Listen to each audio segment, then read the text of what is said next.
오늘은 42과 복음서에 나타난 언약, 다윗 언약을 한 번 더 살펴보도록 하겠습니다. 오늘은 주제가 하나님의 아들됨이 어떻게 구약에 예언되었던 것이 신약에서 예수님에게 성취되는지를 살펴보도록 하겠습니다.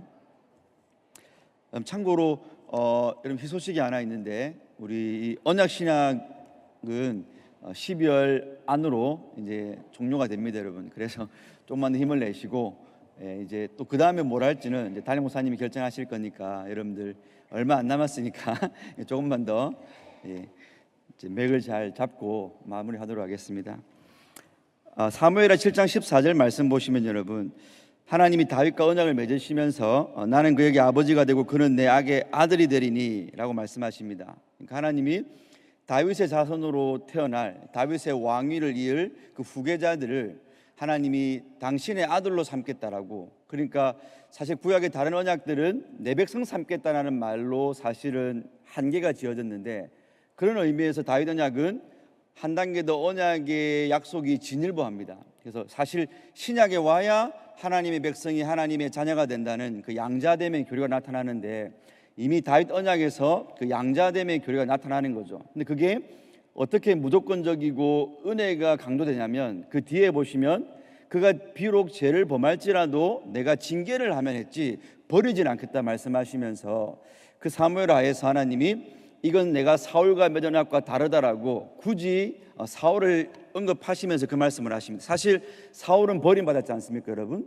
사울이 지은 죄보다 어떻게 보면 다윗이 범한 죄가 훨씬 더 클 수 있거든요. 밧세바를 범한 게. 근데도 하나님이 다윗은 때려서라도 내가 데리고 가겠다 하시고 사울은 한 번의 실수로 버리셨거든요. 그런 의미에서 이 다윗 언약이 의미가 있고, 특별히 양자됨, 내가 그의 아버지가 되겠다라는 것. 그래서 사실 바울이 고린도서에서 그 말씀 그대로 갖고 와가지고 교회 너희들이 하나님의 양자다라고 말씀을 했거든요.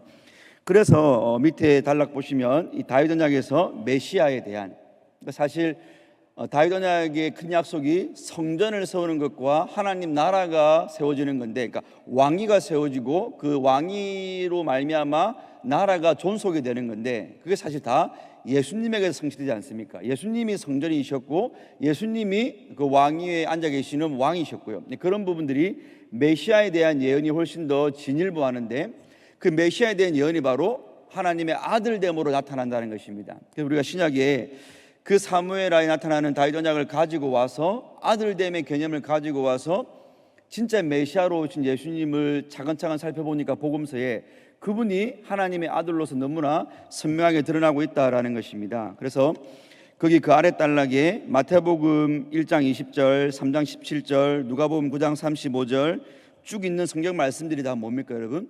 예수님이 하나님의 아들이심을 증거하는 구절들이죠. 그래서 그분이 마태복음 1장에서는 다윗의 자손으로 오시는데, 다윗의 그러니까 요셉의 씨가 아니고 마리아의 태를 빌리긴 빌리시는데 성령으로 잉태되는, 그러니까 이거는 좀 비범하신 거죠. 그래서 다윗의 자손으로 오시지만 남자의 씨가 아니라 성령의 능력, 역사 가운데 태어나시는, 그러면서 하나님의 아들됨으로 태어나시는 거죠. 그 다음에 예수님이 세례를 받을 때나 변화산에서 하나님 성부가 친히 이런 내 사랑하는 아들이다라고 하나님이 선언을 해 주십니다. 그리고 베드로도 신앙 고백할 때 주가 하나님의 아들이다 고백했고요. 심지어는 마귀 사탄마저 여러분 당신은 하나님 아들이 아닙니까? 라고. 그러니까 우리가 앞에 담임 목사님 강의를 들었지만 지식이 있었던 거죠. 근데 지식이 있는데 그 지식이 신뢰로까지는 안 갔던 거죠. 마귀도 예수님이 하나님의 아들이라는 지식은 있었지만 그게 하나님에 대한 인격적 순종과 신뢰와 믿음으로 나가지는 않았던 것입니다. 그래서 어쨌든 이런 성경 문제를 볼 때에 메시아 언약에, 다윗 언약에 예표되었던 그 하나님의 아들됨이 바로 예수님에게서 너무나 성취가 되는 걸 보게 됩니다. 근데 우리가 이런 질문이 들죠. 그러면 예수님도 하나님의 아들로 어느 순간 입양이 된 겁니까? 어느 순간 뭐 입적이 된 겁니까? 이렇게 우리가 생각할 수 있는데 그건 아니고요. 구약의 예언은 완성 단계가 아니었기 때문에 하나의 예표죠. 그림자로 뭘 보여주는 거죠. 이런 식으로 하나님의 아들이라는 자가 메시아가 될 거야. 근데 사실 예수님은 뭡니까? 그런 구약의 그림자로 있었던 다윗의 아들들, 자손들보다 훨씬 더 뛰어난 분이죠. 그분은 뭡니까? 영원부터 영원까지 하나님의 아들이신 거죠. 그게 바로 우리가 삼위일체를 말할 때, 성부와 성자를 말할 때, 성자가 어느 날 태어나가지고 성부 하나님의 아들이 된 게 아니고요, 제2격 하나님이 된 게 아니고, 영원부터 영원까지 신비 가운데 삼위 하나님은 아버지와 아들과 영으로서 존재를 했던 것입니다. 그게 바로 또 우리 그 아래 성경 구절들에서 잘 드러나고 있습니다. 예수님이 바리새인들과 이렇게 논쟁을 하시면서 계속 바리새인들은 메시아가 다윗에서 온다 하니까 그 다윗의 후손만 생각했던 거죠. 근데 예수님이 그 메시아가 다윗 자손 온 건 맞지만 이미 구약에 그 메시아가 신적 존재라는 게 나타나고 있었잖아. 야, 너희들은 성경 그렇게 잘 알면서 그걸 잘 모르냐고 하시면서 시편 110편에 메시아 시를 인용하시면서 다윗이 영감을 받아가지고 내가 여호와를 뵙는데 내 주가 내 주께 말하기를 원수를 물칠 때까지 말등산을 삼을 때까지 내 우편에 있으라. 거기서 말한 여러분, 내 주가 내 주께 말할 때에 처음 나오는 주는 야훼라는 히브리어 단어고요, 그 다음 주는 아도나입니다. 그러니까 다윗이 영감을 받고 하나님의 계시를 받을 때에 분명히 두인격적 존재를 보는 거죠. 야훼로 계신 성부와 그 우편에 앉아 계시는 아도나이, 그 주로서의 예수님을 같이 봤던 거죠. 그래서 이게 바로 메시아 시편입니다. 이미 구약에서 다윗이 자신의 후손으로 메시아가 올 걸 알면서도 그 메시아에 대해서 다윗이 주라고 했다면, 그 메시아가 태어날 때에 그 메시아가 다윗의 자손이겠냐 신적 존재겠냐 예수님 물어본 거죠. 물론 답은 둘 다죠. 메시아가 다윗의 자손으로 오신 신적 하나님의 아들이니까요. 그러니까 이 말은 우리 예수님은 사무엘하 7장에 나타나 있는 예표된 메시아에 대한 예언을 성취하시는 분이지만 어느 날 하나님의 아들이 된 분이 아니고 단순하게 육신적인 다윗의 자손만이 아니고 이미 구약에서부터 신적인 존재다라는 것을 알려줬다고 예수님이 바리새인들에게 지금 한 수 가르쳐주고 계신 것입니다. 이거를 그러니까 메시아로서 다윗의 자손으로 오실 그분의 인간됨과 다윗의 자손됨과 그리고 신적 존재됨을 제일 잘 드러나는 게 바로 로마서 1장 3절로 4절입니다. 그래서 보시면 그의 아들에 관하여 말하자면 육신으로는 다윗의 혈통으로 낳고 이제 인간의 혈통이죠. 근데 성결의 영으로는 죽은 자 가운데서 부활하심으로 하나님의 아들로 선포되셨다. 예. 그러니까 예수님의 부활 사건, 죽음에서 부활 사건이 바로 그분이 하나님의 신적 아들임을 증명하는 사건이었다는 거죠. 그래서 예수님의 부활이 바로 하나님의 아들로 선포된 사건이다라고 바울이 너무나 분명하게 그 메시아는 완전한 사람, 다윗의 자손이면서도 동시에 완전한 하나님, 하나님의 아들이심을 신적 존재임을 이렇게 잘 드러내고 있습니다. 그래서 결론입니다. 그럼 우리에게 뭘 의미가 있는가가 중요한 거죠. 성경을 우리가 잘 보면 여러분 너무나 많은 성경 구절, 로마서 8장 14절 29절, 갈라디아 3장 26절, 4장 4절, 4장 5절, 에베소 1장 5절에 뭐라고 합니까? 하나님이 저와 여러분들을 구원한 목적이 뭐냐?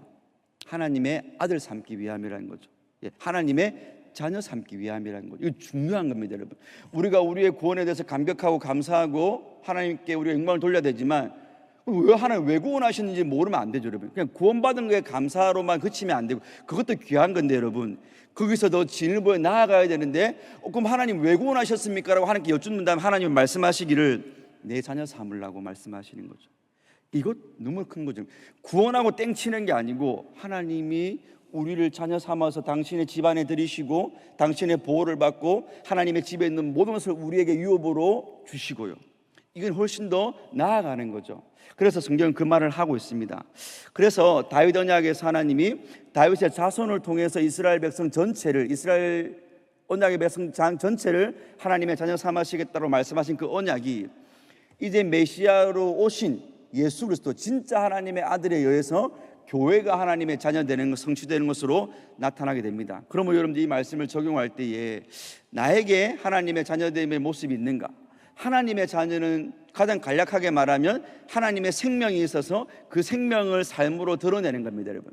짐승의 생명을 어미와 아비에게 받아가지고 짐승의 본능을 받고 짐승대로 살듯이, 식물이 그 식물의 생명을 받아서 식물의 본능대로 살듯이, 하나님의 아들은 하나님의 생명을 받아서 하나님의 생명의 신적 권세, 생명의 능력으로 이 땅에서 하나님의 자녀답게 사는 것입니다. 그게 성화고, 그게 완성되면 우리가 영화의 단계에서 성경 말하기를 예수님과 같이 된다라고 말하는 것입니다. 그 말을 바울이 에베소서에서는요, 우리 안에 예수님이 풍성해진다, 예수님이 장성한 분량까지 자라게 된다, 예수님의 분량으로. 그 말은 뭡니까? 우리 안에 예수 생명이 충만하게 될 때 우리가 그 생명을 살 수 있게 된다는 것입니다. 그래서 여러분, 단순하게 우리가 하나님 자녀가 된다는 것으로만 이 성경물을 마치지 마시고, 오늘 나에게 예수님의 생명이 있어서 내가 그 아들 되고 딸 된 자로서 하나님의 생명을 가진 자로 내가 살고 있는가를 확인하시고 또 점검하시면서 우리 구역원들과 말씀을 나누시면 되겠습니다.